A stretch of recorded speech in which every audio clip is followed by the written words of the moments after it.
If Logan does not marry her, I don't think there's going to be a man that does not take this into account. I mean, the videos are... It's ridiculous. It's ridiculous. Do you think he will? Do you think he will? I think he probably feels responsible for what happened to her. So he might, yeah. I actually don't think it's as bad as I know Nina. She's from Miami. She's dated actually 2 of my very good buddies. Yeah. Like, it's not like some girl I met. Like, she dated 2 of your buddies. Oh yeah, Reed and Patrick. One's a famous DJ. One's a big realtor. You've met one of their partners. Oh man, now Dylan's gonna drop the pics. There we go. Now here goes the photos. Oh, they're already out there. They're already out there. Oh, okay. And these guys are good dudes, good-looking dudes. I believe that she's just a sign of our times, feminism, liberalism. She's also a social climber. Like, before she dated Logan Paul, you know, she dated Leonardo DiCaprio, And Elon. Adam Levine. There was allegedly some stuff with... We all know now. Of course. But my point is this. She's also a Sports Illustrated cover model. She's actually a good person. I don't go out a lot. Like, I don't go to parties a lot or whatever. That's just because, like, I don't really, like, want to. I be tired. Women have so many options nowadays. I'm not trying to be her favorite. I personally don't see the point in being the favorite. That's too many responsibilities. I'd rather play backup. I don't want to be Steph Curry. I want to be Klay Thompson. I'm not the face of the franchise. I'm not in the Subway commercials, but I can still hit a 3. When the game's on the line and Curry's off, who you gonna pass the ball to? When the favorite can't perform, I'm the next best option. And when Klay is on, he's on, okay? Game is like that. I don't need the spotlight. I don't need the recognition. I just want a ball. So many guys get caught up in that trap of trying to be the favorite. You're doing so much more, working so much harder to still be an option. I'm confused. 9 times out of 10, the girl you're messing with, her roster is deeper than yours. So why fight over that #1 spot, okay? I know I'm gonna still get minutes. I'm gonna still touch the floor. I've been the star player before, and it's not bad. I'll play that game, but it's not the role I prefer. I don't want to deal with the politics, the publicity, the social media. I just want to show up and put in work when I'm needed. You don't have to be her Curry. Be her Draymond. Be that rebound guy. Get some boards. What you charging your phone for? Text all them girls? Who you trying to smell good for? Them girls? Who you playing that for? For some girl? What you out here thinking about? Some girls? So one of the biggest silent flexes you can have, and probably one of the most intimidating ones, is being in shape. From my experience, as someone that's always been in good shape, the only people confident enough to approach me and ask me out in person, athletes. And I'm not saying active athletes. I'm saying, you know, sports were in their past or they currently work out. Almost 40% of America is obese. So think about it. You being in shape puts you ahead of almost half the population. And there's so many benefits to being fit. I actually cut weight this summer. My friend was like, bro, have you noticed any changes to your body? Oh my God, my sex drive is going through the roof. I'm like Rocky Balboa. I can go 15 rounds. As a man, we really only have 2 ideal body types, right? You can be buff or you can be lean. Buff is like the muscular dad bod look. You don't have a 6-pack, but your muscles are well defined. They bulge, they stick out in a shirt. People can tell you throw some weight around. When you're lean, you're cut up, 6-pack, 8-pack, every muscle defined, you're just ripped. Those are the 2 body types that have been promoted as sexy for men. I'm not saying it's a double standard, but with women, they have so many different body types that are considered sexy. There's thick, slim thick, BBW, curvy, skinny, the list goes on, and I like them all. I'm not gonna lie, I'm on the big women wave. I've never shied away from a challenge. Big or tall, there's no job too small. Women can get away with these different body types. They all look good, but as a man, we kind of have to dial it in. Not only will it make you more attractive, but exercising and eating right is good for you. So just get after it. So you want a woman that has no kids, correct? Why? Why not? What's wrong with women with kids? What's wrong with little Jimmy with freckles and the glasses? He's not my type. Not my type. Parasocialism is real. You don't know your favorite celebrity, and your favorite celebrity doesn't know you. Everybody's talking about Halle being pregnant with DDG, and they think he's just some broke bum. But you don't understand that DDG was getting like 40 racks a month at like 18 years old. He just turned 26, and he's in Forbes 30 under 30. He put his entire family on. None of them have to work a actual job. Trust and believe, he's good. Like, you're literally a side character in your own life. You're more critical of people that you don't know rather than being critical of yourself. If you and Halle were to walk down the street, she would walk right by you. Do you know why? Because she doesn't know you exist. This is some real talk right here. The moment you start becoming parasocial, get the hell off the internet and go touch some grass and go into nature.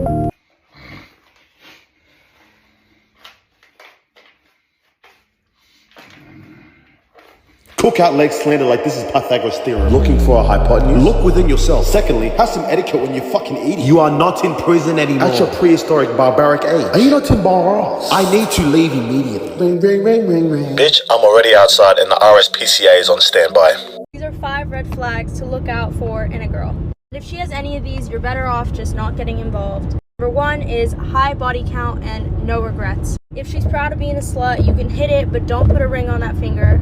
Because remember, sleeping with many people ruins your ability to pair bond and obviously makes your current partner less special. The second thing is having a poor relationship with family. So if she's disrespectful and says shit like, I hate my dad, I hate my mom, unless she has a valid reason to, then she'll be disrespectful to you as well.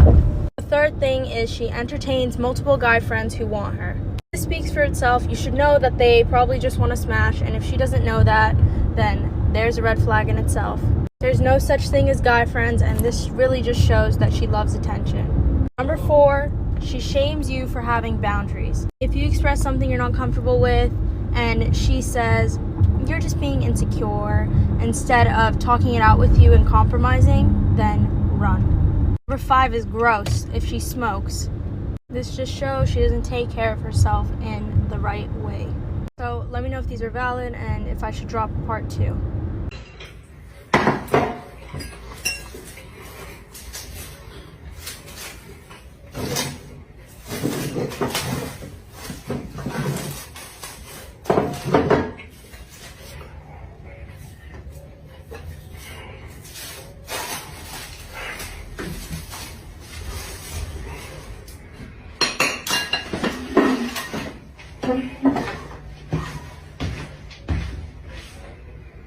Yeah, so today I linked with this nigga I met a few weeks ago out with my friends.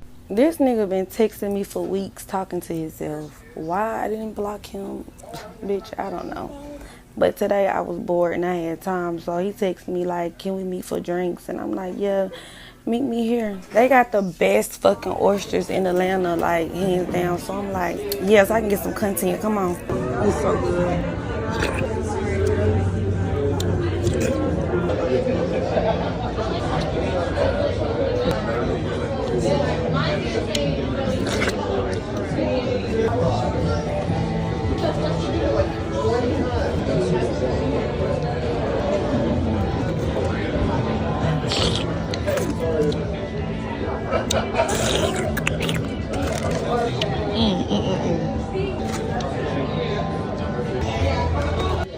Y'all, when the fourth one came out, he was looking at me crazy. I didn't give a fuck.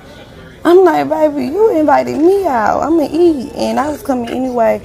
But I ain't gonna lie. No, I wouldn't have did all that. But I did do all that. It was so good. I was not expecting it to be that good. Oh my God. It was just so good. Like, I had to.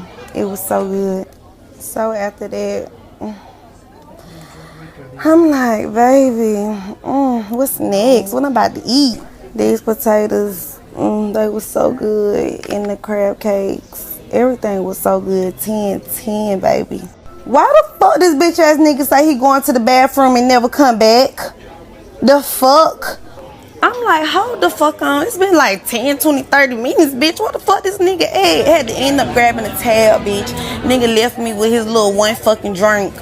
Yeah, bitch, I'm so glad bitch keep me some money, cause what? That was crazy to me. And I said, bitch, you running out on the tab. He talking about, I'm offering you to drink. The fuck are you talking about, bitch? And then we got Beanie here trying to call me out. Baby, I left $11 cash, $15 on my card. And mind you, I paid for the nigga drink. The fuck? I could not resist, so I had to look it up. From the Office of National Statistics, from a 2019 study, in ever-increasing numbers, we are now at a lesbian divorce rate of 72%. So the top 4 reasons that they are reporting getting divorced is feeling ignored, inequality in the partnership, adultery, and domestic violence. Personally, I feel like this lends some weight to men's arguments and complaints about how women are behaving in relationships. Because when you have lesbian divorce statistics that look like that, the girls are kind of telling on themselves.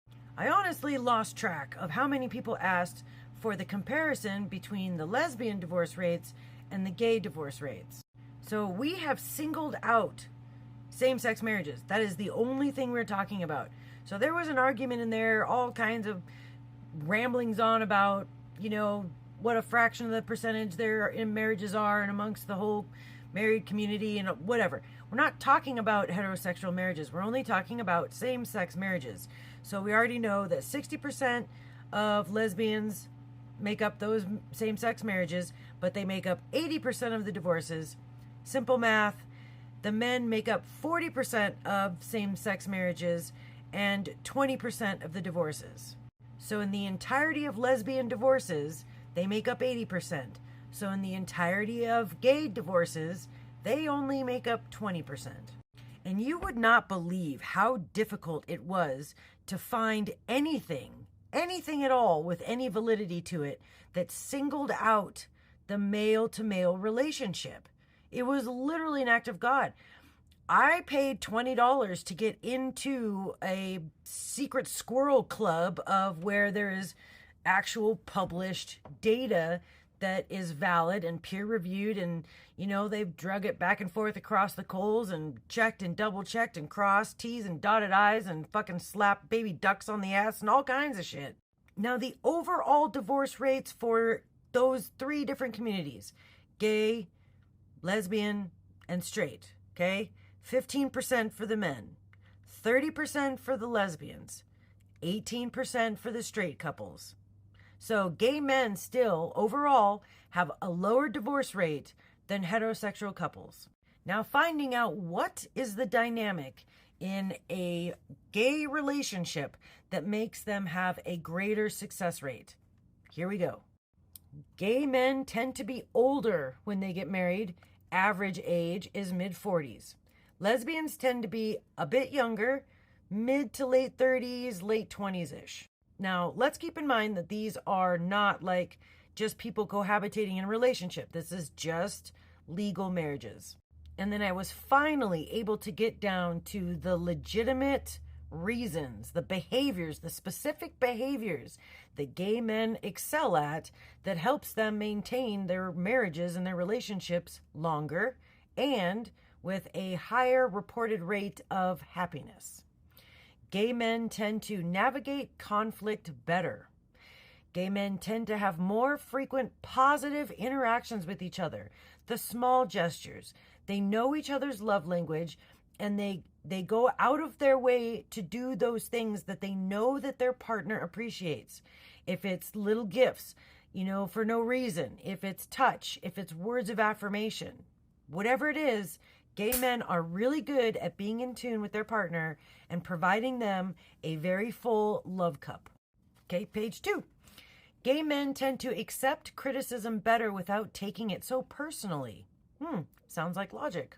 Gay men tend to be more proficient at de-escalation and controlling their physiological reactions. So when you get that heart-pounding feeling like somebody's attacking you, they are better at controlling that.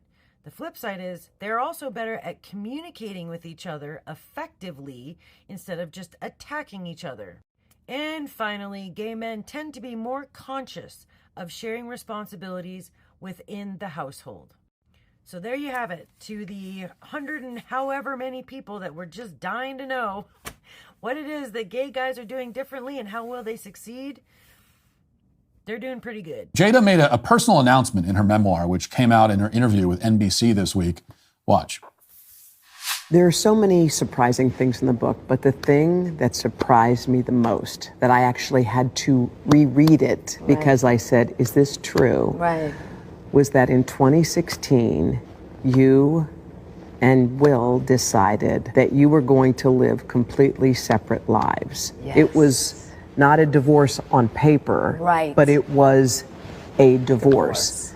So from the year 2016, which is 7 years ago now, yes, y'all have been apart. Yeah. She can't even hide her glee. She's so happy about it. She's so happy about having being estranged from her husband. Now, first of all, someone needs to tell the interviewer that we don't need the clapping sound effects while she's asking questions. But as for Jada, she goes on to explain that she's living a completely separate life from Will and that they split up in 2016 because they were exhausted from trying. The words of a true hero.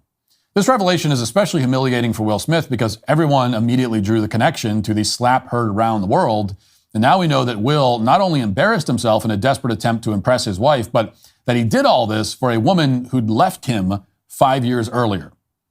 Keep my wife's name out of your effing mouth, he famously declared, but apparently that woman doesn't really consider herself to be his wife. Jada, could have kept their unique marital arrangement to herself, shielding Will from further embarrassment. But then again, she has a memoir to sell, so she decided to keep the separation a secret until she figured out a way to monetize it. Of course, this is just the latest in a long line of ritual public humiliations Jada has subjected her estranged husband to. There was another one very recently when she posted an Instagram video of her and Tupac in the 90s dancing to Will Smith's song, Parents Just Don't Understand. And it's well known that Jada still pines for her deceased lover, Tupac. So this was seen by many, accurately, I think, as a not so subtle dig at the man that she is still technically married to.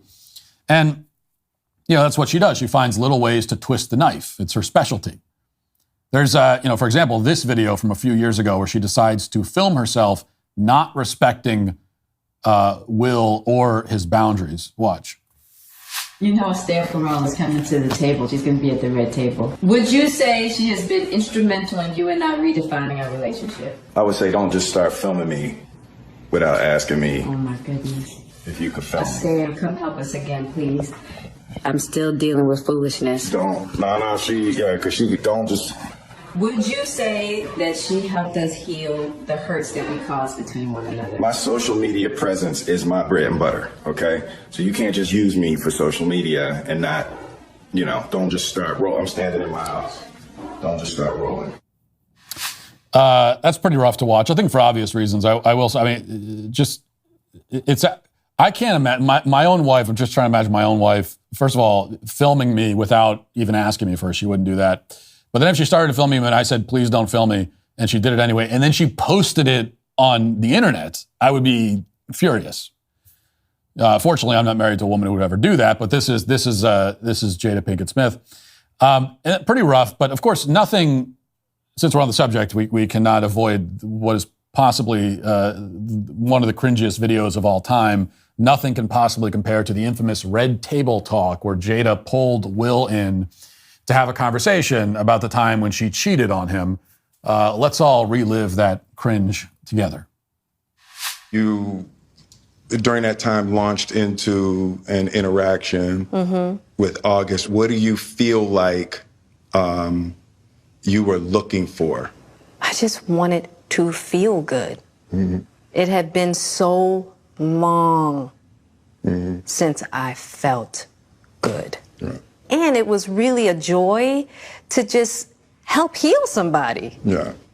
I think that has a lot to do with my codependency, which is another thing that I had to learn to break in this cycle. Just that idea of needing to fix and being drawn to people that need help, whether it's your health or whether it's your addictions. There's something about that childhood trauma that feels as though it can be fixed through fixing people. Man, still tough to watch every time. I mean, imagine your wife cheats on you and you say to her, how could you do this? I'm broken, I'm devastated. And she says, well, I just wanted to feel good. Oh, okay. Well, if that was your reason, I wasn't sure what your reason was, but if it was that, then never mind. And that was actually somehow the least cringy segment of that video, but the whole thing is brutal. The cuckolded Will Smith describes his wife's affair as launching into an interaction. Why did you launch into an interaction with that man? And for her part, his wife shows no remorse and in fact congratulates herself on her infidelity by claiming that she slept with another man in order to help heal him. Then to add another terrible insult to an already grievous injury, she declares that it makes her feel good to fix people. Yet her own husband is sitting there broken into 1,000 pieces. And all this frustration would build for several years until the moment when Will set his career on fire by taking it all out on Chris Rock at the Oscars Jada, meanwhile, sits there and watches, making no attempt to stop him from walking up on stage to commit assault in front of a live audience, and also makes no attempt after the fact to defend him or come to his aid in any way. She is, in short, as I've already dubbed her, the worst wife in America, and Will Smith is, without question, the most pathetic husband in America, which is a sad reality, especially when you consider that before his wife got to work exposing and humiliating him, Will Smith was, it's easy to forget now, he was perhaps the most polished, clean-cut, marketable, seemingly together star in Hollywood. Now he's a laughingstock thanks to his wife.